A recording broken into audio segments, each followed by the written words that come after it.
মিলাদ কি? অনেকের মতে পড়া যায়, আবার অনেকের মতে মিলাদ পড়া যায় না। অনুগ্রহ করে সঠিক ব্যাখ্যা জানাবেন।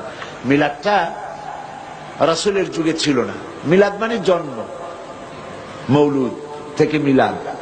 তখন এই মিলাদটা রাসূল করিম সাল্লাল্লাহু আলাইহি ওয়াসাল্লামের জন্ম বৃত্তান্ত। এই জন্ম বৃত্তান্তের যে সিস্টেম আমাদের দেশে, উপমহাদেশে চালু হয়েছে, কতগুলো লোক এক জায়গায় বসে তারপরে সব দাঁড়াইয়া নবী সালাম আলাইকা কোরআন সুরে সমস্বরে একযোগে পড়লো, এইটা রাসূলের যুগে ছিল না। এটা সাহাবায়ে কেরামের যুগে ছিল না, এটা তাবিঈনদের যুগে ছিল না, এটা তাবিঈনদের যুগে ছিল না। এখন আপনারা মনে করেন যে কোন জিনিসে খুব সওয়াব আছে এমন কোন জিনিসকে রাসূলুল্লাহ আমাদেরকে জানান নাই, সাহাবায়ে কেরাম আমাদের জানান নাই। আপনারা কি এই ধরনের বিশ্বাস করবেন? এরকম বিশ্বাস করবেন? যাতে সওয়াব আছে রাসূলুল্লাহ সব আমাদের জানাইছেন, সাহাবায়ে কেরাম আমাদের সব জানাইছেন। তো মিলাদে যদি সওয়াব থাকতো তো রাসূলুল্লাহ বললেন না কেন?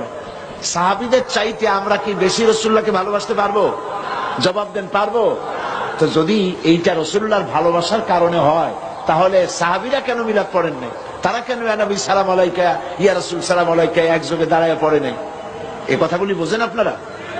রাসূলের যুগে নাই, সাহাবীদের যুগে নাই, তাবিঈনদের যুগে নাই, তাবিঈনদের যুগে নাই। রাসূলুল্লাহর ইন্তেকালের 600 বছর পর মিলাদ আবিষ্কার হয়েছে। এইরকম একটা সুস্পষ্ট বিদআত মুসলমানদের পালন করা উচিত নয়।